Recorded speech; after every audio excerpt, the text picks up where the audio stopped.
नमस्कार साथियों, आज क्लास काफ़ी लेट होने जा रही है हालाँकि, लेकिन फिर भी डिस्कस करेंगे, आज भी गैप नहीं देंगे।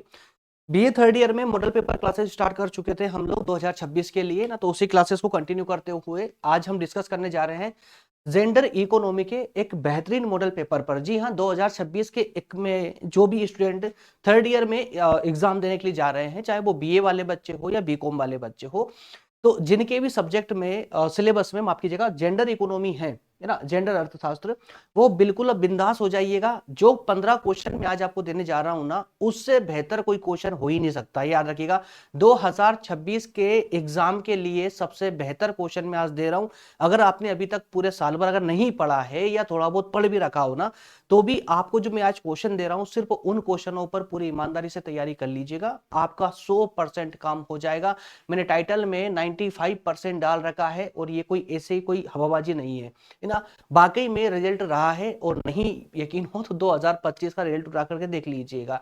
इन्हीं मॉडल पेपर के माध्यम से 95 प्लस जो है मैंने परसेंटेज दिया है बच्चों को। चलिए शुरुआत करते हैं आज के मॉडल पेपर की। बीए थर्ड ईयर में, बीए दरअसल बीए का सिलेबस में कवर करता हूं इसलिए, बट ये बीकॉम वाले बच्चों के लिए भी है ना, समान रूप से महत्वपूर्ण होने वाला है। चलिए तो शुरू करते हैं आज का मॉडल पेपर। आगे बढ़े उससे पहले मैं आप लोगों को कुछ बेसिक जानकारी दे दूं। जो मॉडल पेपर आप डिस्कस करने जा रहे हैं, इसमें हम आज 15 क्वेश्चन आईएमपी कैटेगरी के, 15 क्वेश्चन जो है यहाँ पर दीर्घ प्रकृति के देखने वाले हैं और 10 क्वेश्चन लघु प्रकृति के देखने वाले, ठीक है ना। तो 15 दीर्घ प्रकृति के क्वेश्चन होंगे और 10 लघु प्रकृति के। अब टोटल जो ये आपका 15 क्वेश्चन मैं आपको दे रहा हूं, देखिए लघु प्रकृति के क्वेश्चन आप भी अच्छे से जानते हो, 8-10 लाइन में उनका आंसर देना होता है। वो क्वेश्चन छोटी छोटी टर्म जरूर होती है, सिंगल टर्म, लेकिन बहुत महत्वपूर्ण होती है। तो साथ में मैं आपको वो भी दूंगा। तो कुल मिलाकर के जो आपके जो भी क्वेश्चन मैं आज देने जा रहा हूं, सारे क्वेश्चन एक कैटेगरी में आने वाले हैं, है ना। ये मान लीजिए कि 2026 के एग्जाम के लिए जितने भी मोस्ट से मोस्ट आप आगे लगा सकते हो ना, उतना मोस्ट लगाने के बाद इन क्वेश्चनों को लिख लीजिएगा।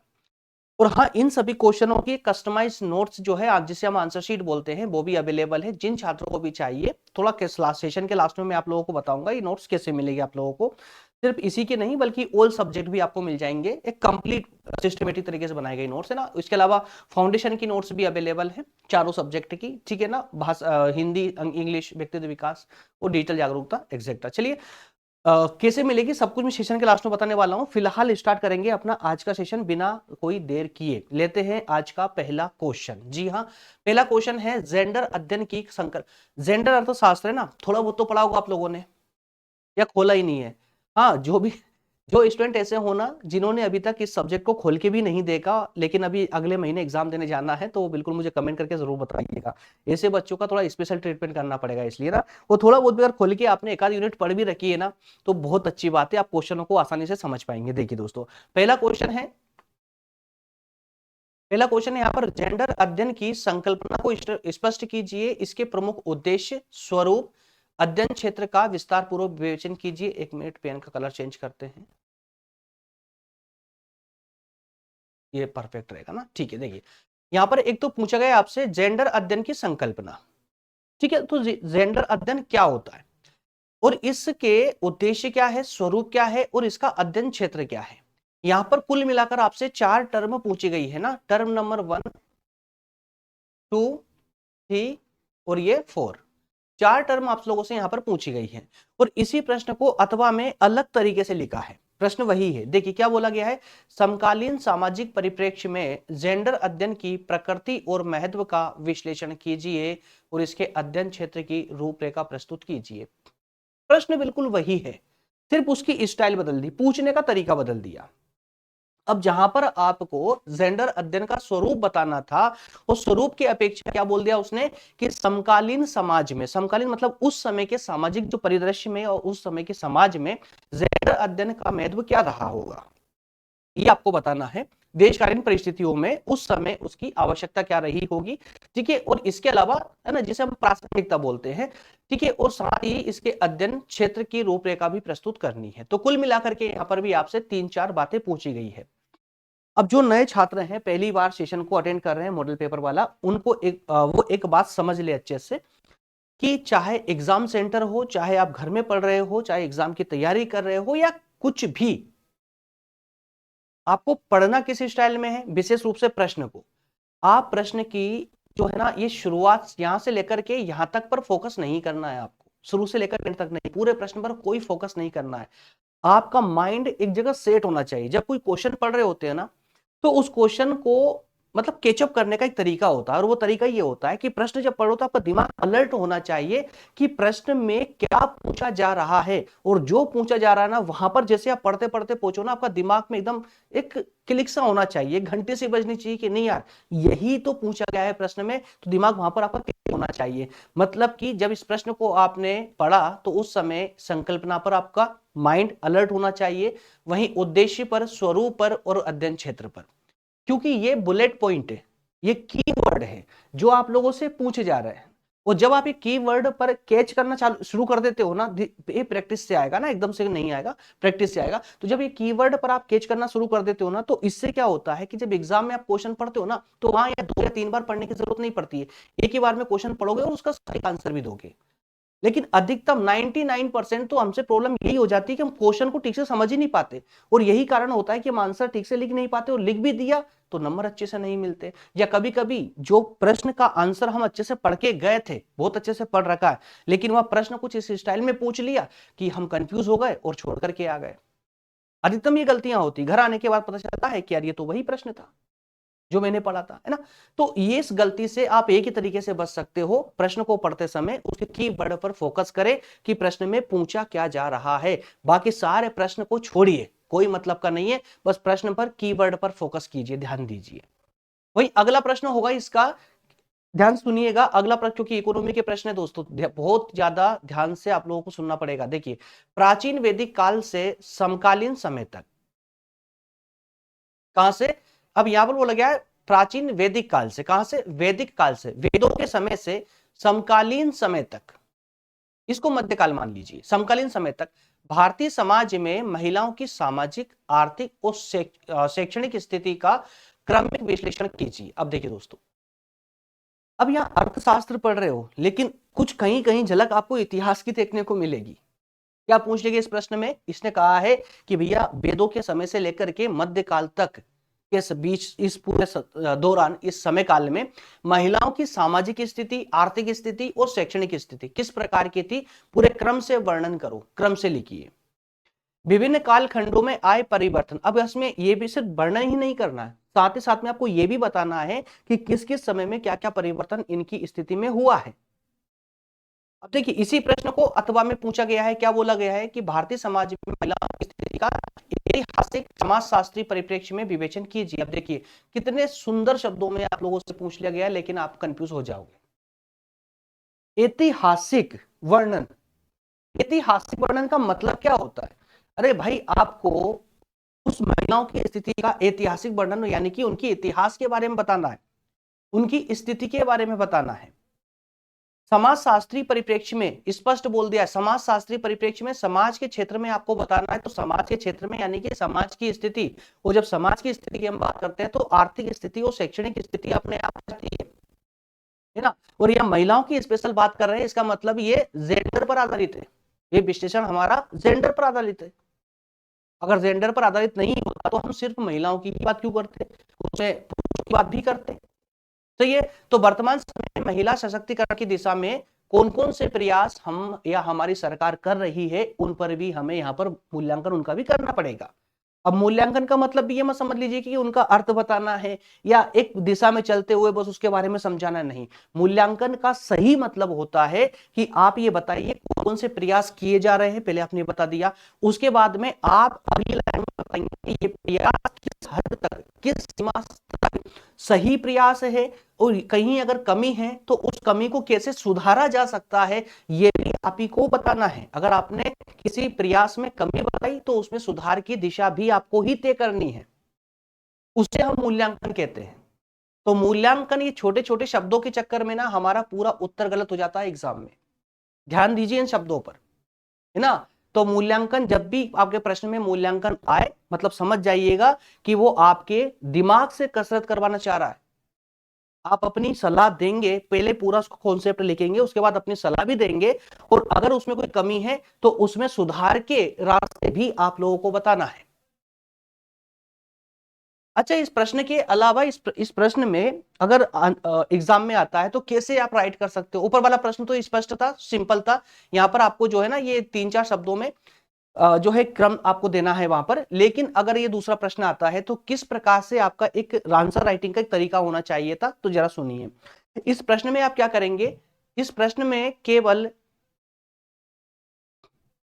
महाकाव्यों की तरह वर्णन नहीं करना है, बल्कि इसमें क्या करेंगे आप, पूरे काल क्रम, कालों को, सभी कालों को, सभी समय को पूरे काल से एक क्रम से जमाना है आपको। क्रम से जमाते हुए विश्लेषण करना। अब वो सारे विश्लेषण में यहां नहीं बता सकता आप लोगों को, क्योंकि नहीं सेशन बहुत ज्यादा लंबा हो जाएगा। मॉडल पेपर लेकर आया हूं, मुश्किल से 20-25-30 मिनट तक हम इसको डिस्कस करेंगे, बहुत ज्यादा लंबा नहीं चलाएंगे। तो कालक्रम जो आपको किताब में मिल जाएगा, डोंट वरी, है ना। बाकी मैं नोट्स आपको बताने वाला हूं सेशन के लास्ट में। तो पूरा जो कालक्रम रहे हैं ना, उनको क्रम अनुसार बताना है। इसके अलावा परिवर्तन के कारण भी अगर वो पूछता है तो परिवर्तन के कारण भी बताना है कि किस किस समय में क्या क्या परिवर्तन हुए और क्यों हुए थे, है ना, क्यों हुए थे। तो जब ये क्यों जोड़ दोगे ना तो अपने आप अब ये मूल्यांकन भी हो जाएगा आपका, है ना। और वर्तमान संदर्भ भी जोड़ना है कि आज वर्तमान में हम या हमारी सरकार क्या कदम उठा रही है महिलाओं के सशक्तिकरण की दिशा में। बात समझ आए? तो इस प्रकार से इस प्रश्न का आंसर आप राइट करोगे। लेकिन फिलहाल हाँ, नोट डाउन करने की जरूरत नहीं आपको प्रश्नों को। क्यों नहीं? क्योंकि ये सारी जो नोट्स है ना मैं आपको देने वाला हूं, डिस्क्रिप्शन में लिंक डाल दूंगा, डाउनलोड कर लीजिएगा। चलिए अगला प्रश्न है, जेंडर समानता की अवधारणा को स्पष्ट कीजिए। अब मैं यहाँ पर थोड़ा स्पीड से बढ़ूंगा और आप लोगों को ना जो आप कीवर्ड है उस पर मार्क करते हुए चलूंगा, ताकि आप लोग कंफ्यूजन दूर हो जाए। देखिए यहाँ पर जेंडर समानता मेन कॉन्सेप्ट है आपका। इसका कीवर्ड है अवधारणा। क्या पूछा गया है? अवधारणा। इसके अलावा ये बताइए कि समकालीन समाज में जेंडर समानता को सामाजिक एवं आर्थिक विकास की अनिवार्य शर्तें क्यों माना जाता है? किसको? जेंडर समानता को। इस कॉन्सेप्ट को समझना जरूरी है। अब यहां पर आप लोगों से दो बातें पूछी गई है। कौन कौन सी दो बातें? एक तो जेंडर समानता का मतलब क्या होता है, बहुत प्यारे शब्दों में इसको समझाना है आप लोगों को, उलझे हुए शब्दों में नहीं, आसान शब्दों में, लेकिन प्रोफेशनल शब्द होना चाहिए आपके। लगना चाहिए सामने वाले को कि आप 3rd ईयर के स्टूडेंट हैं, फाइनल ईयर के स्टूडेंट है ना। इसके अलावा आपको बताना है कि समकालीन समाज में, मतलब उस समय के समाज में जेंडर समानता को, यानी स्त्री और पुरुष की समानता को सामाजिक और आर्थिक विकास की अनिवार्य शर्त माना जाता था। क्यों? क्या मतलब हुआ इसका? इसका मतलब है सिंपल, सीधे सीधे अगर मैं कहूं तो अगर आपकी समाज सामाजिक और आर्थिक विकास करना चाहती है तो सबसे पहली शर्त है कि उस समाज में जेंडर समानता होनी चाहिए, असमानता नहीं। ठीक है, इस दो कॉन्सेप्ट को आपको समझाना है। अथवा में यह प्रश्न हो सकता है कि जेंडर समानता का अर्थ स्वरूप स्पष्ट करते हुए सिद्ध कीजिए कि यह केवल नैतिक आदर्श नहीं बल्कि सामाजिक प्रगति और आर्थिक समृद्धि का मुख्य मूलभूत आवश्यकता है। देखिए सेम बात आपसे यहां पूछी गई है, सिर्फ इस स्वरूप वाला कॉन्सेप्ट एक्स्ट्रा जोड़ दिया यहां पर, स्वरूप वाला कॉन्सेप्ट, है ना। तो जेंडर समानता का अर्थ बताना है, स्वरूप बताना है और इसकी आवश्यकता बतानी है। क्लियर है? देखिए इस प्रकार से आप इस प्रश्न में क्या क्या करेंगे, सबसे पहले परिभाषा देंगे, स्वरूप लिखेंगे। देखिए दोस्तों एक बात याद रखिएगा, ये टोटल स्ट्रेटजी नहीं है कॉपी आंसर राइटिंग की।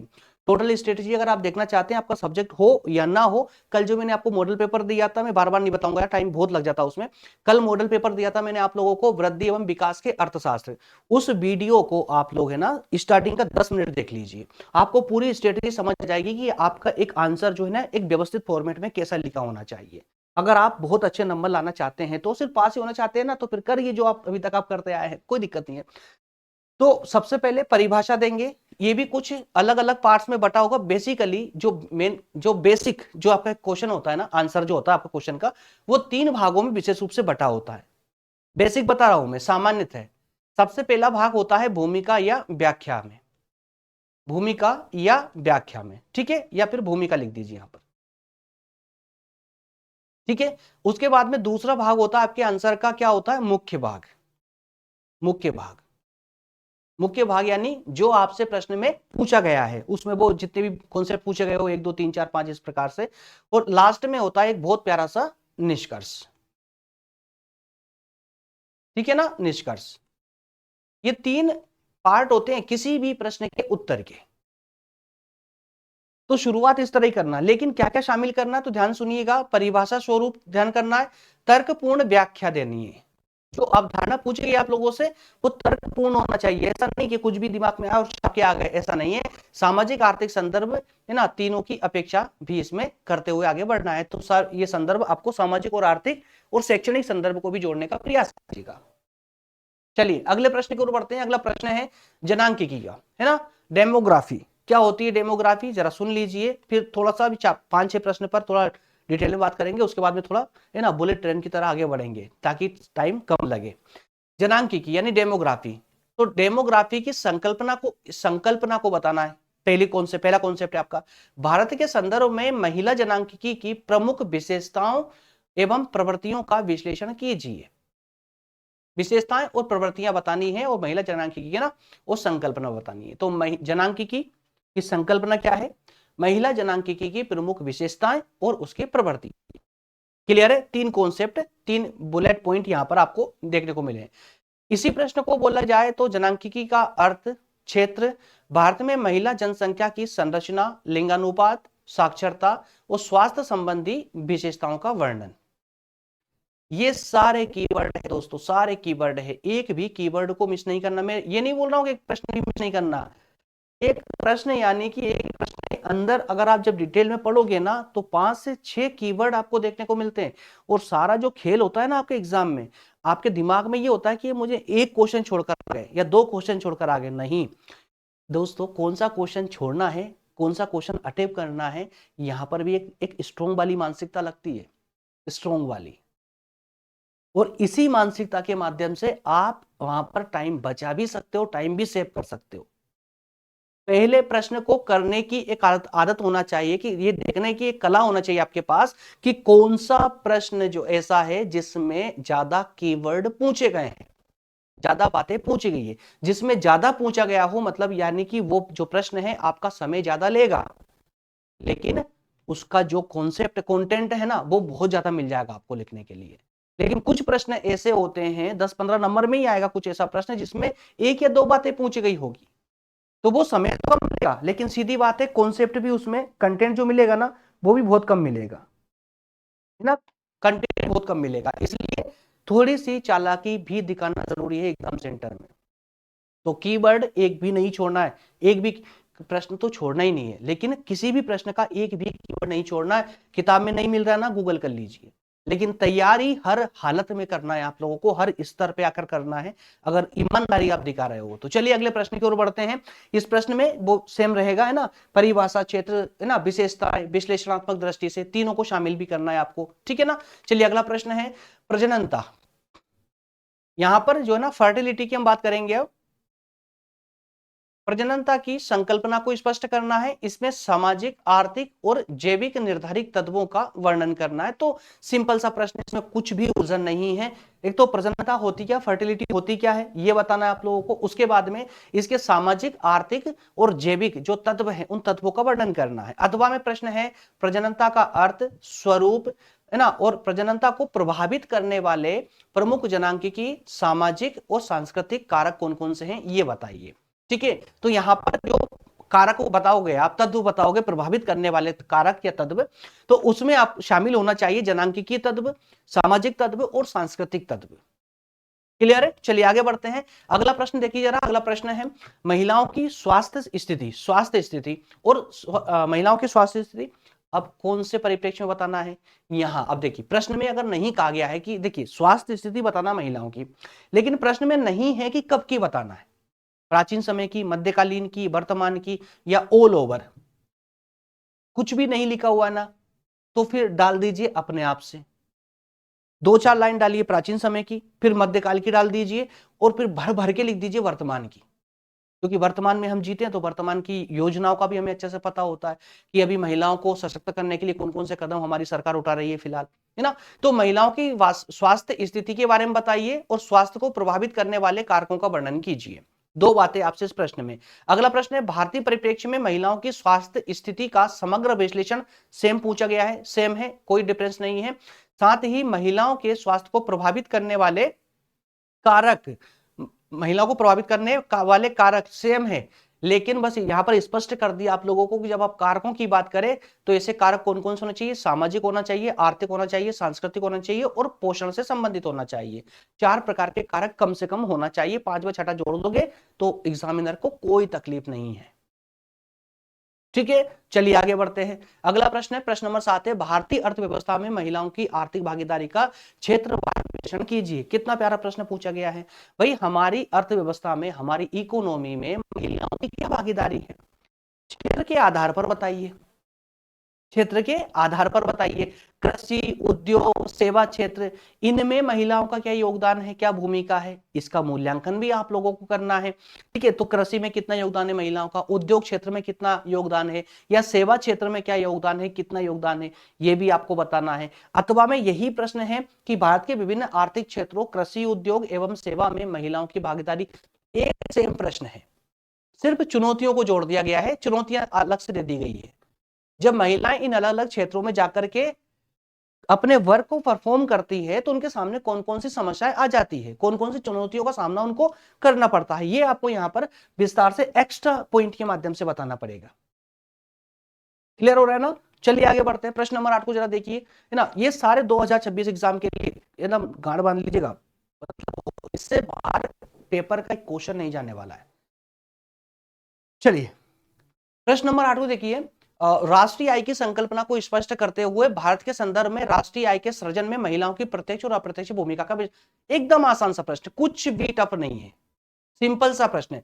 और यह प्रश्न मैंने 2026 में भी दिया था और 2026 एग्जाम में भी भरपूर तरीके से आया था और बच्चे भर भर के लिख करके भी आए थे।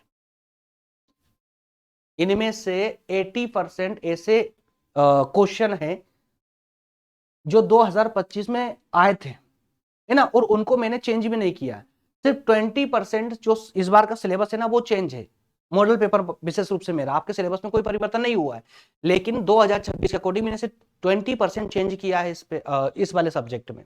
ठीक है ना, तो राष्ट्रीय आय की संकल्पना तो बताना ही है आपको, साथ में क्या बताना है, भारत के संदर्भ में राष्ट्रीय आय के सृजन में, मतलब हमारी राष्ट्रीय आय में महिलाओं की भूमिका क्या है, बस 2 प्रकार की भूमिका, प्रत्यक्ष भी बताना है और अप्रत्यक्ष भी बताना है। क्लियर है? अगला प्रश्न देखिए, अगला प्रश्न है जेंडर विकास सूचकांक, सभी ने पढ़ रखा है ना, जेंडर डेवलपमेंट इंडेक्स को, जीडीआई को, और एक होता है जेंडर गैप इंडेक्स, जीजीआई, है ना, तो जीडीआई और जीजीआई, इन दोनों को बेहतर तरीके से समझाना है, पॉसिबल हो तो ग्राफ के माध्यम से समझाइए। दोनों सूचकांकों के आधार, उद्देश्य और मापन के तत्व आपको बताना है, तो 3-4 इसमें कीवर्ड इसमें भी दिए गए हैं। ठीक है, चलिए आगे बढ़ते हैं, अगला प्रश्न लेते हैं। प्रश्न नंबर 10 को देखिए जरा, महिला सशक्तिकरण की संकल्पना को स्पष्ट करते हुए, महिला सशक्तिकरण की, जो भी बच्चे बीच में सेशन छोड़ के जा रहे हैं ना, कोई दिक्कत नहीं, बिल्कुल जा सकते हैं। आपको लगता होगा कि ये प्रश्न तो हम भी पढ़ सकते हैं पीडीएफ डाउनलोड करके, बिल्कुल पढ़ सकते हो, लेकिन एक बात याद रखिएगा, आप तो पढ़ते हो पूरे साल से और पढ़ते हो किताबों से, और आपको ही पता आपको कितना समझ आता है पढ़ा हुआ। ये क्वेश्चन है दोस्तों, ये क्वेश्चन मैं इसलिए लेकर नहीं आया कि यहाँ पर मैं टाइम वेस्ट करूंगा कर, ये क्वेश्चन इसलिए लेकर के आया हूं ताकि ये आपके दिमाग में छप जाए। क्वेश्चन को समझ, मतलब क्वेश्चन पर समझ कैसे बनती है, तो सबसे बड़ी हमारी समस्या एग्जाम में ये नहीं होती कि हमको आंसर याद नहीं है, सबसे बड़ी समस्या ये होती है कि हमें क्वेश्चन ही समझ नहीं आता है, क्योंकि हर बार वो घुमा फिराकर क्वेश्चन देता है। क्वेश्चन को समझने की कला जिसको आती है ना, उसको ये चिंता नहीं होती कि उसे उसका आंसर याद है या नहीं है, वो पूरे नंबर लेकर के आता है। इसलिए क्वेश्चन को समझ ली, यहां पर मैं डिस्कस इसीलिए करवा रहा हूं, एक एक पॉइंट को इसीलिए पढ़ के बता रहा हूं ताकि हर प्रश्न में बता दूं आपको कि कौन कौन से प्रश्न में, मतलब किस प्रश्न में कौन कौन से कीवर्ड है, ताकि उन कीवर्डों पर आप अच्छे से तैयारी कर सके, है ना। तो चलिए छोड़िए, वापस लौट कर जाइए सेशन में। महिला सशक्तिकरण की संकल्पना को स्पष्ट कीजिए और इसकी सामाजिक और आर्थिक आवश्यकता पर प्रकाश डालिए। सामाजिक और आर्थिक आवश्यकता, तो ये जो संकल्पना है महिला सशक्तिकरण की संकल्पना, यानी महिला सशक्तिकरण, है ना, वुमन एम्पावरमेंट, ये सामाजिक और आर्थिक रूप से क्यों आवश्यक है। इसके अलावा भारत में महिला सशक्तिकरण के सक्षम उपस्थिति, प्रमुख चुनौतियों और उनसे संबंधित संवैधानिक प्रावधान और राष्ट्रीय नीतियों का विश्लेषण कीजिए। अब देखिए कितनी प्यारी बातें पूछेगी आप लोगों से कि भाई महिला सशक्तिकरण के लिए सबसे पहले तो आप ये बताइए कि हमारे भारतीय के संविधान में क्या व्यवस्था की गई है, उसके अलावा सरकार के द्वारा कौन कौन से कानून बनाए गए हैं, कौन कौन सी नीतियां बनाई गई है, इन सब के बावजूद कौन कौन सी चुनौतियों का सामना उनको करना पड़ रहा है, ये सारे कीवर्ड है ना। प्रश्न नंबर 11 को देखिए। प्रश्न नंबर 11 में देखने को मिलेगा भारत में लोकतांत्रिक विकेंद्रीकरण की प्रक्रिया में, सुनिए ध्यान से, सिंपल सा प्रश्न है, जब एग्जाम सेंटर में पढ़ोगे तो बोलोगे यार ये इसमें कैसे आ गया। क्या बोल रहा है कि भारत में लोकतांत्रिक विकेंद्रीकरण की प्रक्रिया में 73वें संविधान संशोधन की भूमिका का विश्लेषण कीजिए। भाई 73 में 73वां संविधान संशोधन जब हुआ था तो उस संशोधन के तहत महिला सशक्तिकरण के लिए, है ना, लोकतांत्रिक विकेंद्रीकरण की प्रक्रिया के तहत कौन कौन से कदम उठाए गए थे। विशेष रूप से पंचायत राज संस्थाओं में महिलाओं की भागीदारी और महिला सशक्तिकरण पर इसके क्या प्रभाव पड़ा, ये आपको बताना है, इसका मूल्यांकन करना है। वही प्रश्न नंबर 12 को देखेंगे जरा, स्वयं सहायता समूह, सेल्फ हेल्प ग्रुप्स, स्वयं सहायता समूह क्या होते हैं ये बताना है। महिला सशक्तिकरण की प्रक्रिया में उनकी भूमिका का विश्लेषण करना है। तो महिला सशक्तिकरण की प्रक्रिया में उनकी क्या भूमिका होती है, ठीक है ना। और भारत में सक्रिय महिला स्वैच्छिक संगठनों का परिचय देना है। वहीं प्रश्न नंबर 13 को देखिए, सिंपल है, महिला उद्यमिता की संकल्पना को बताना है।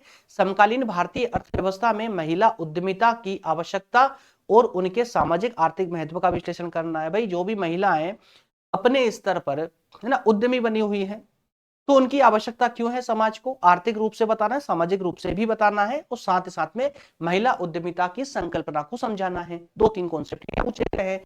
उसी प्रकार से प्रश्न नंबर 14 है, जेंडर बजट की संकल्पना को स्पष्ट कीजिए। जेंडर बजट अलग टाइप का बजट होगा ना, इसके तत्व बताइए, विशेषताएं बताइए, सामाजिक न्याय और महिला सशक्तिकरण के संदर्भ में इसकी आवश्यकता एवं प्रभाव का विश्लेषण कीजिए।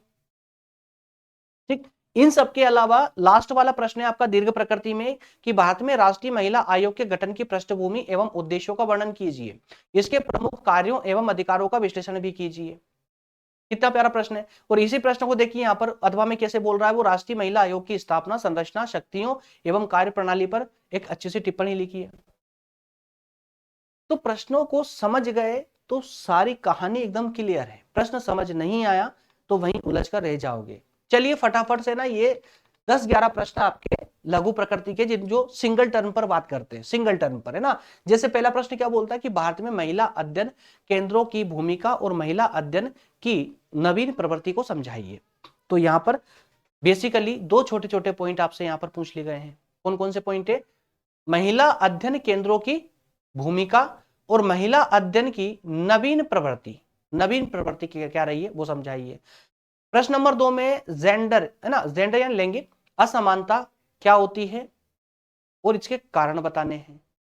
वहीं प्रश्न है जेंडर पूर्वाग्रह क्या है, जिससे पीड़ित कहीं ना कहीं हम आज भी है ना, इस पूर्वाग्रह से। तो जेंडर मतलब, है ना, मतलब आज भी, छोड़िए यार एग्जांपल में टाइम चला जाएगा।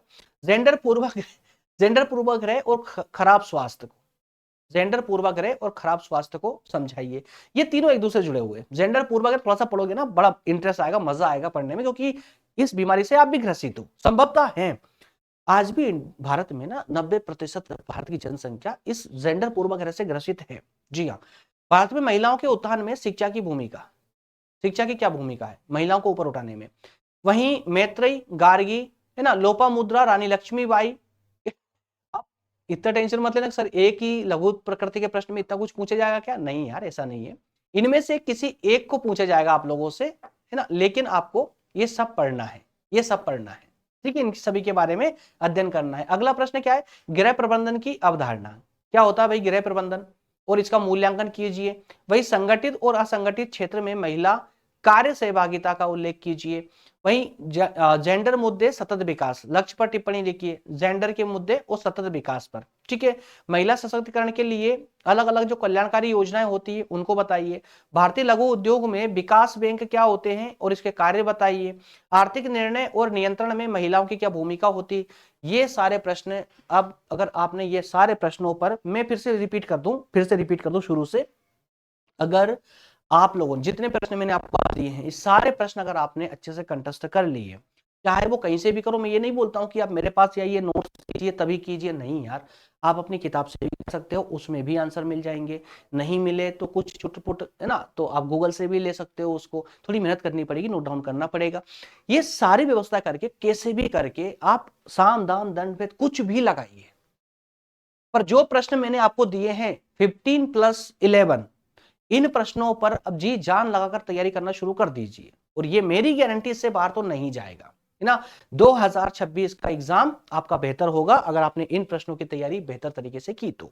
ठीक है, चलिए, हाँ, उन स्टूडेंट्स के लिए जिनके पास समय नहीं है नोट्स बनाने का या रिसर्च करने का, अलग अलग प्रश्न निकालने का, या अच्छा कंटेंट अवेलेबल नहीं है, तो दोस्तों हमारी टीम के द्वारा बनाई गई नोट्स, जिसे हम आंसर शीट बोलते हैं, जो प्रश्न मैंने आपको दिए ना, उन प्रश्नों के आंसर इस बुक में अवेलेबल है। जी हाँ, जेंडर इकोनॉमिक पीडीएफ नोट्स है, अवेलेबल है, आप चाहे तो इसको ले सकते हैं, लेकिन इसके लिए सब्सक्रिप्शन लेना होता है। मैं ये नहीं कहता हूं कि आप लीजिए ही लीजिए, मैं तभी पढ़ाऊंगा, मैं आपको फ्री ऑफ कॉस्ट यूट्यूब पर पढ़ा रहा हूं, अपना पूरा समय आप लोगों को फ्री ऑफ कॉस्ट ही दे रहा हूं, लेकिन यहां पर हमें एक्स्ट्रा टीम की आवश्यकता होती है, इसलिए यहां पर एक मिनिमम अमाउंट फिक्स किया गया है, सब्सक्रिप्शन का अमाउंट, है ना। अगर आप किसी एक सब्जेक्ट की नोट्स लेना चाहते हैं तो 99 रुपए वाला सब्सक्रिप्शन प्लान आपको लेना पड़ता है, और अगर आप चाहते हैं कि आपका मेजर में दोनों पार्ट, माइनर, है ना, ओपन इलेक्टिव और वोकेशनल, ये पांचों सब्जेक्ट आपको मिल जाए, तो उसके लिए जो है ना, आपको 5 सब्जेक्ट के लिए 5 सब्जेक्ट, यानी मेजर में 2 सब्जेक्ट है ना, तो इस प्रकार से 5 सब्जेक्ट का नोट्स आपको चाहिए कंप्लीट, तो 249 का सब्सक्रिप्शन आपको लेना पड़ता है। अब आपके दिमाग में आएगा, सर ये 5 सब्जेक्ट तो मिल गए, लेकिन फाउंडेशन कोर्स का क्या? तो दोस्तों फाउंडेशन कोर्स के लिए ना, देखिए 249 का तो आपको ये लेना ही है ऑल सब्जेक्ट के लिए, इसके अलावा 149 का फाउंडेशन के लिए होता है। तो फाउंडेशन आप सेपरेट भी ले सकते हैं, फाउंडेशन का अलग ले सकते हैं, 249 का वो अलग ले सकते हैं, या 99 मात्र अकेले का भी अलग से आप ले सकते हैं, ठीक है ना। जो भी आपको उचित लगे, जो भी आपको लेना है, जो भी प्लान लेना है, सब्सक्रिप्शन का नंबर दिए गए हैं आपको, इस नंबर पर आप जो है इस पेज का स्क्रीनशॉट लेकर व्हाट्सअप कर दीजिएगा, वहां पर आपको पूरी प्लानिंग समझा दी जाएगी, कैसे सब्सक्रिप्शन मिलेगा और कहां पर किस प्रकार से आपको नोट्स मिलने वाली है। क्लियर फ्रेंड्स, मिलेंगे अगले सेशन में, बहुत बहुत धन्यवाद। और हाँ, एक बात और कहूंगा, सेशन अगर आपको हेल्पफुल लग रहा है ना, अच्छा लग रहा है, क्योंकि हर साल तो मैं आपको मॉडल पेपर देता ही हूँ, हेल्पफुल रहते ही है मॉडल पेपर, अगर अच्छा लग रहा है तो सेशन को लाइक जरूर कर दीजिएगा, और चैनल पर नए हैं अभी तक सब्सक्राइब नहीं किया तो कर लीजिए सब्सक्राइब वगैरह, और बेल आइकन भी प्रेस कर लेना, सेशन को लाइक जरूर कर दीजिएगा ना। और हो सके तो जो भी आपके संगति वाले छात्र हैं, जिन तक अभी तक ये सेशन नहीं पहुंचा है, थर्ड ईयर भी स्टूडेंट है, तो उस ग्रुप में या उन स्टूडेंट्स को डायरेक्टली फॉरवर्ड कर दीजिए सेशन को। बहुत मिलेंगे अगले सेशन में, बहुत बहुत धन्यवाद। और हाँ, कमेंट करके जरूर बताइएगा अगला पेपर मॉडल पेपर के रूप में कौन सा सब्जेक्ट का देखना चाहते हैं आप लोग, है ना, अगला मॉडल पेपर किस सब्जेक्ट का देखना चाहते हो, मुझे कमेंट सेक्शन में जरूर बताइएगा। बहुत बहुत धन्यवाद, थैंक यू, जय हिंद।